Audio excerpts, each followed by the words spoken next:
Welcome to EDTech Monday Uganda, that's brought to you by the MasterCard Foundation in partnership with the Innovation Village through the EDTech Lab. EDTech Monday Uganda is a platform to engage Uganda's EdTech community and relevant stakeholders that include the government, the private sector, donors on the emerging topics of education and how technology can address those challenges.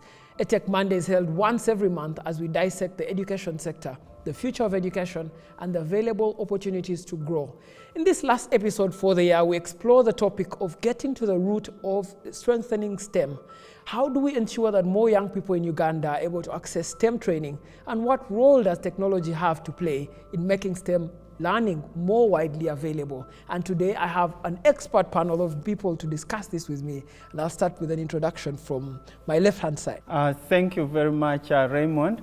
My name is Samuel George Okech. I'm a veterinarian, and I'm also a teacher at the School of Veterinary Medicine and Animal Resources in Makerere University.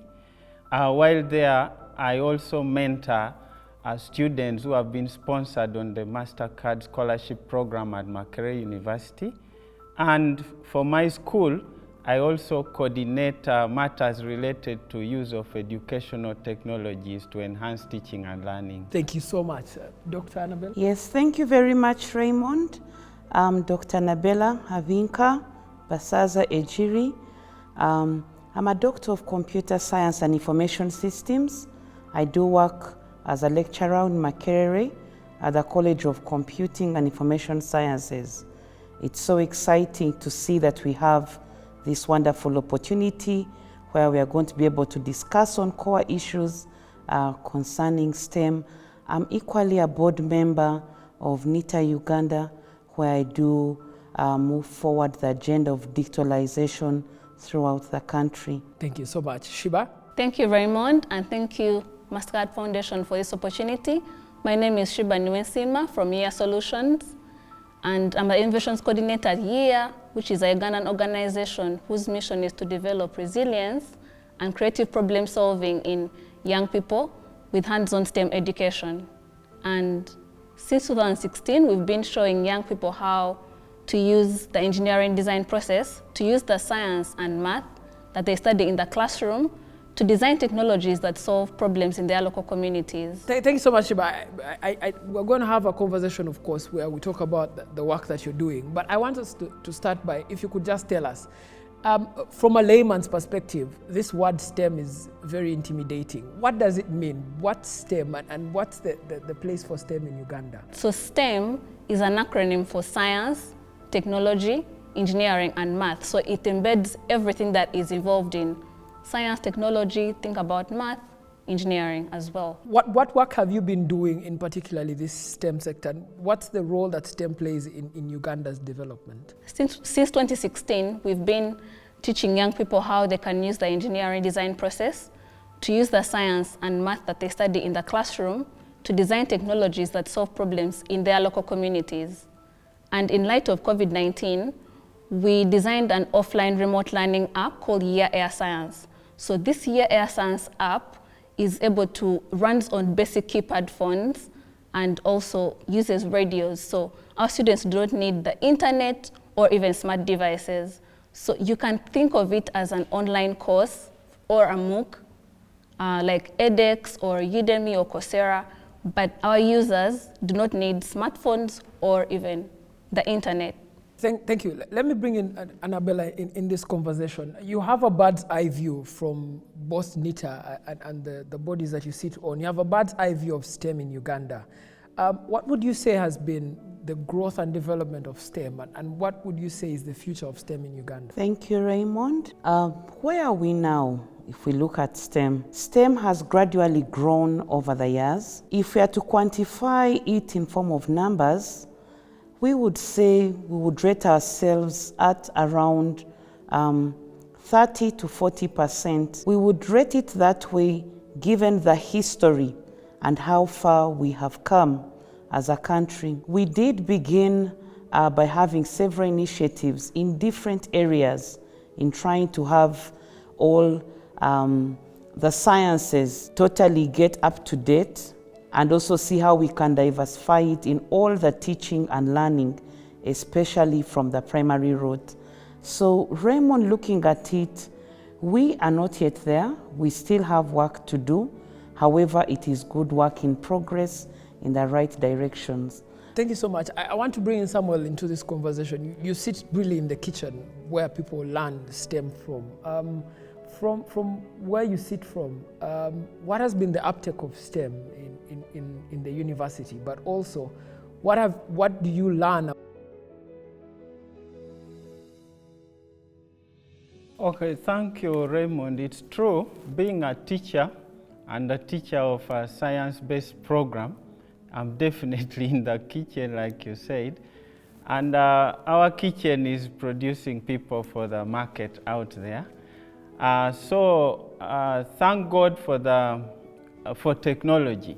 It has come to help us improve our teaching and learning. So as a teacher, I appreciate the contribution that technology makes towards enhancing my capacity to teach and for my students to learn. Of course, it doesn't come without some challenges.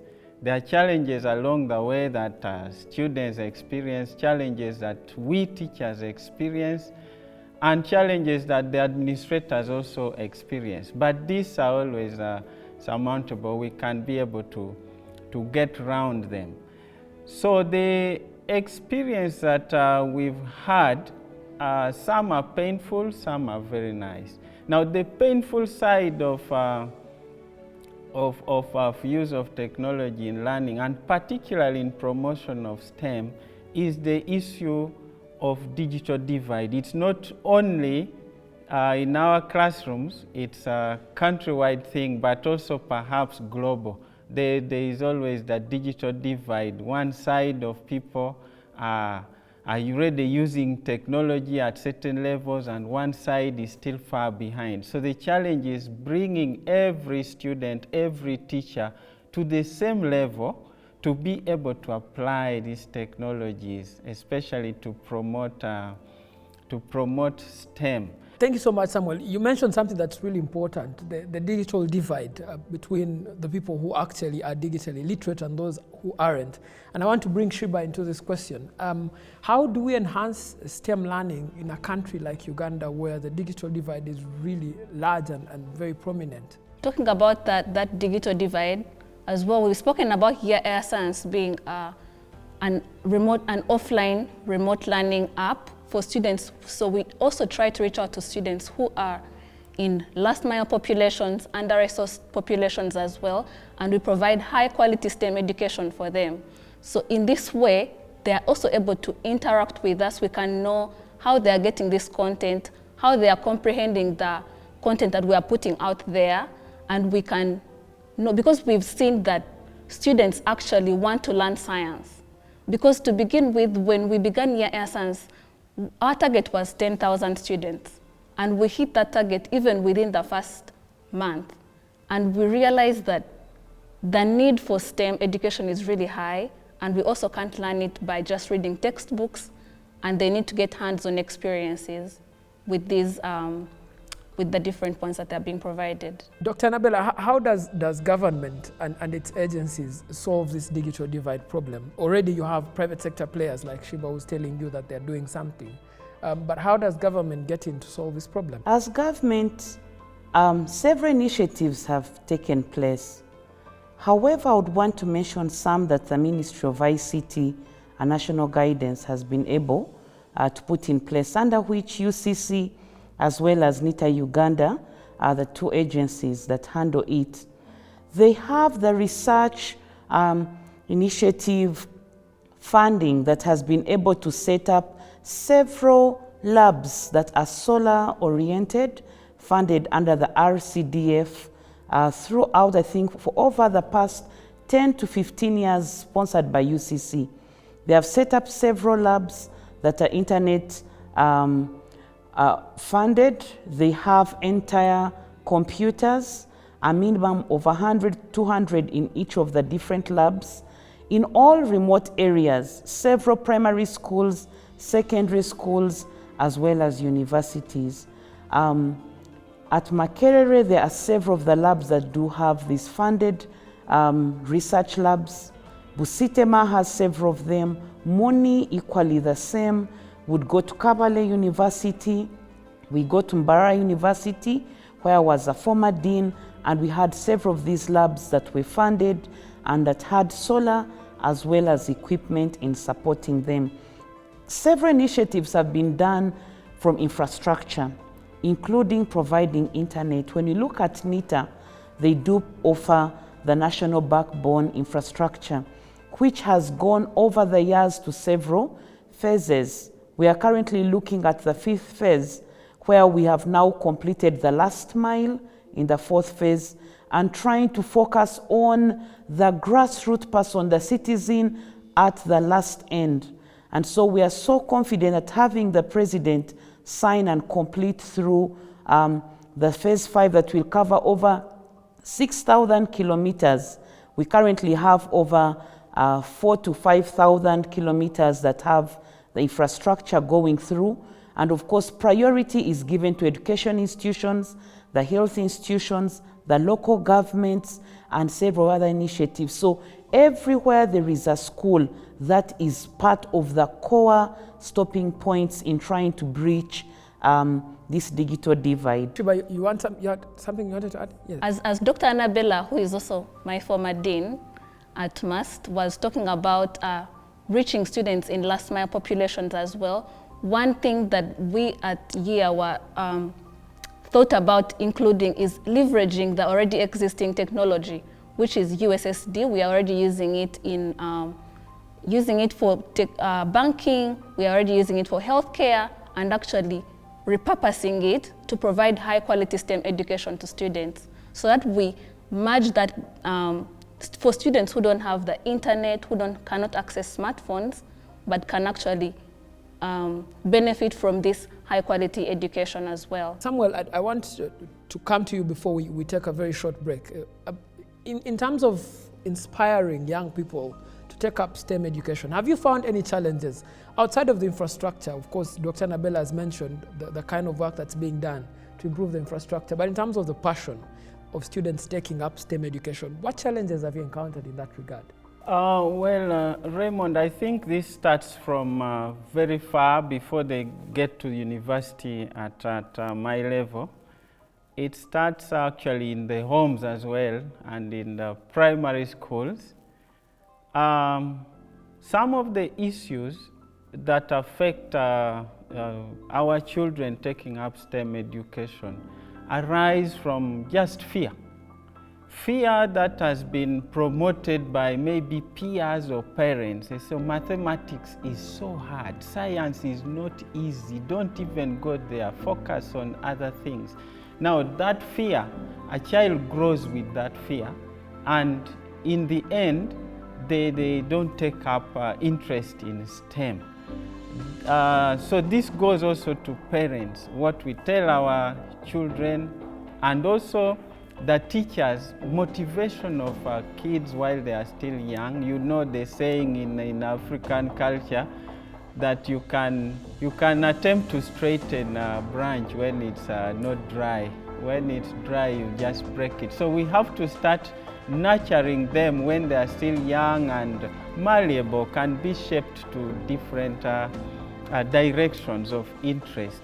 All right, thank you so much. We're going to take a very short break, but when we get back, we continue this conversation on STEM education in Uganda.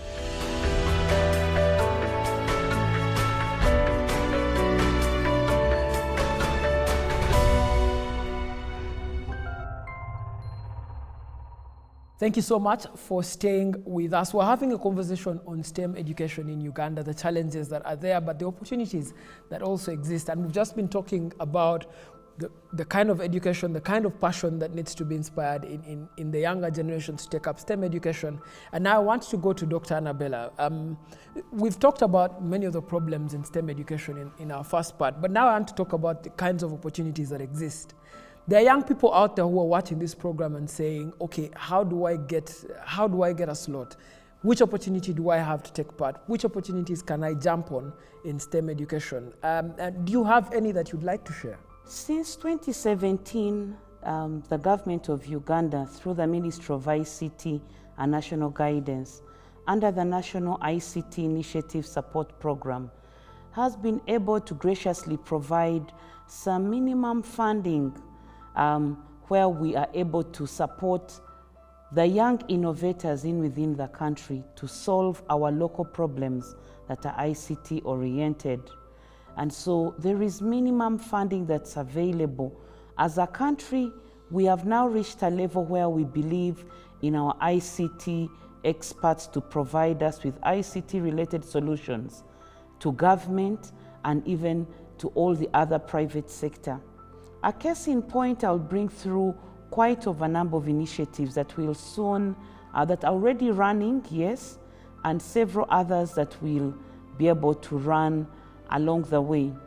One of the key points we'll bring out during the COVID breakdown, there was core funding provided to young Ugandans out there that were able to come up with several applications that were supporting STEM within the tough seasons of COVID. How could several of these initiatives that are services focus onto the Ugandan, muntu wa wansi within the country? And I tell you, we had several initiatives, several of them got funding, up to 60 of them, and they're out there making a huge big difference and an impact with great uptake that's available still through the ministry. In addition, we do appreciate our donors like MasterCard that have been very, very fundamental in providing extra guidance and funding to support of STEM. Google equally has done the same with a clear focus on encouraging the female ladies, the female children from primary to have this kind of awareness programs, as well as get the basic programmings to them. For example, Scratch programming to children who are 4 years all the way to 16 years, such that they prepare them for the foundation. And I tell you, over the several decades, over 10 years of this funding, we can see even at university, the encouragement has gone on. Our numbers are gradually increasing. And when you look at the classes now, we are soon getting to a 50-50% of those that are doing computer-related programs like BIST, computer science. However, there is still room for improvement. Thank you very much, Raymond. Thank you for highlighting that. And I want to come to you, Shiba, to tell us about the role of partnerships in the STEM sector and how they've helped for some of the solutions that you're working with, for example, to remain sustainable. You've talked about a USSD teaching platform. There's got to be a way you sustain that. What's been the role of partnerships in the STEM sector? Yes, thank you so much, Raymond. So talking about us leveraging USSD to deliver quality STEM education for students, and we are using the remote learning app, here Air Science.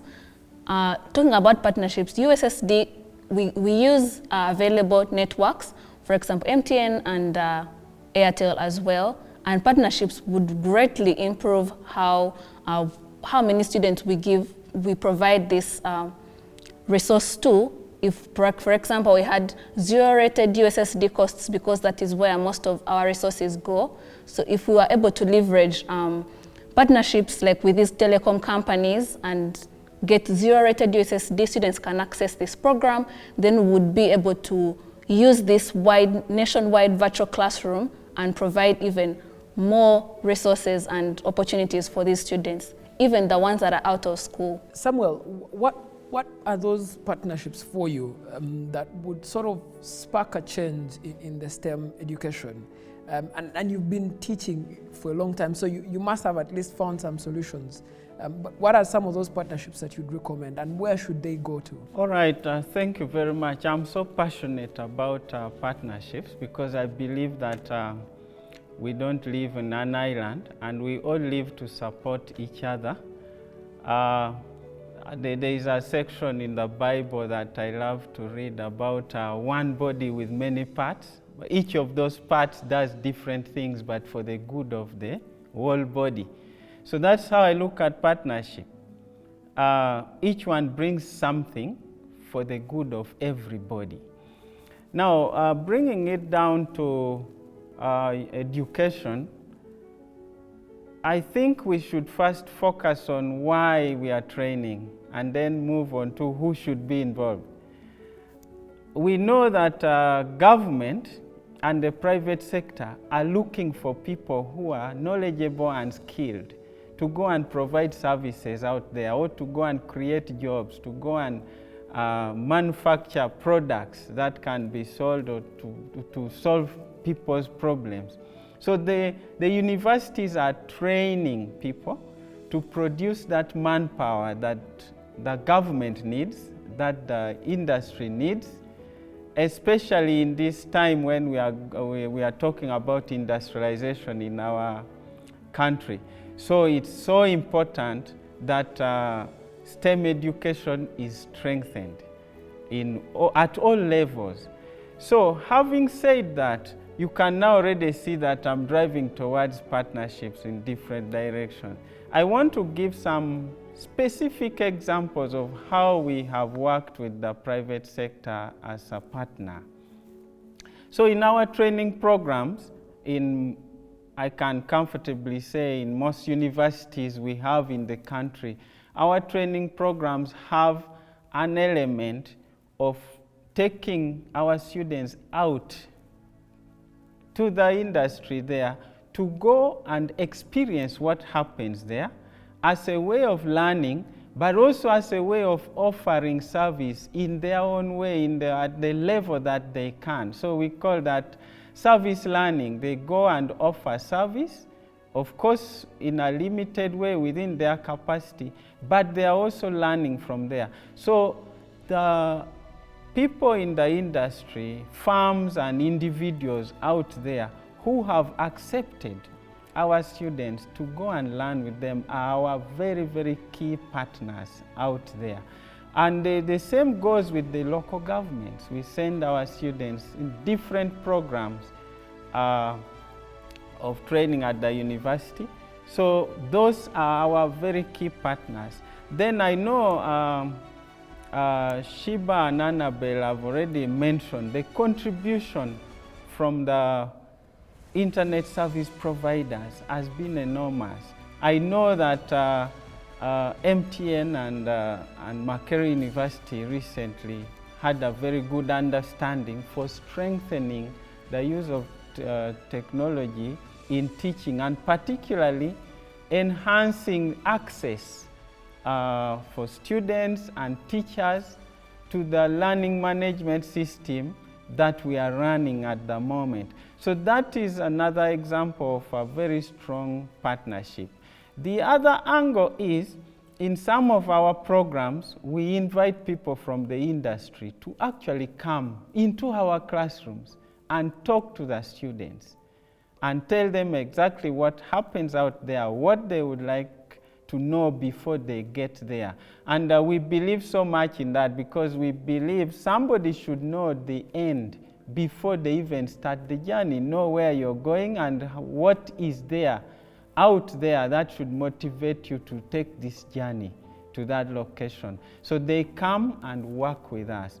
We also have partners out there who are sponsoring students. We have, for example, MasterCard Foundation has already been mentioned, sponsoring students who would have not accessed education if MasterCard hadn't come in. There are also other categories of sponsors, both within the country and outside the country. They sponsor our students to learn.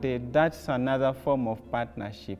There are those that support us also with physical technology, supplying equipment for laboratories. Those are also there. And those who provide software, you've heard Yia here as provided, they have created an app that supports education. So that is also another form of partnership. There are people out there, individuals and organizations, that are developing apps still to support our learning. I can also say comfortably, Raymond, as a response to this question, that the learning management system that Makerere is using right now is based on Moodle. Moodle is an open source learning management system. Now you can imagine how somebody sits out there and freely develops a learning management system. Of course, not one person, a team of people, and offers it for free to universities to use. That kind of partnership is there, and we greatly appreciate it. Thank you so much. I now want us to get to the final parts of this conversation. And I want to start with you, Dr. Annabella. What does the future look like for STEM education? And if we can picture that future, what do we need to do to get there? Thank you very much, Raymond. As a country, our future is to see that every child, every person, every lecturer should be able to access whatever resources they need in a cost-friendly way and on all forms of platforms, whether it is physically online or whether it's even offline, so much the better. Affordability, as mentioned, is very key. The future as a country should definitely be very bright, where we are seeing that we are having several initiatives to ensure that we must be consumers of what we produce. And therefore, being very, very relevant in what we teach is key. Applying it to our immediate community is very important. And also adding a component of sustainability in every kind of innovation is very important, because much as we have lots of partners that do come in here and there, we need to think outside the box, or even think without the box, such that we see that we come up with self-driven startups that are able to run the test of time with affordable resources that reach out to the last person within the entire country. Those in Kabong should be able to study. Those in Arua, Nebi, Kisoro, they should be able to get all these services at whatever level, and I do believe that is where we are heading to as a country. Our future is very bright, and we believe with all the different components of policymakers, our partners, our educationists, if we all work together,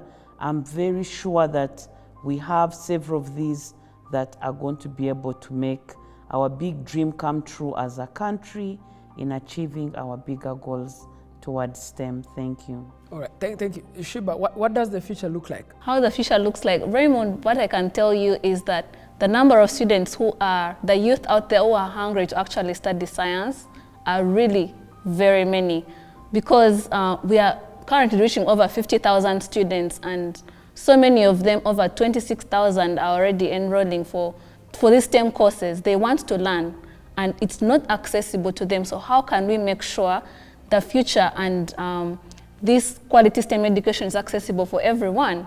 And that is where we think about leveraging the resources that we already have and ensuring that each of these students, we show them the applicability of STEM, the applicability of science, because that they need to know that scientists don't just work in the lab, they actually solve real-life problems.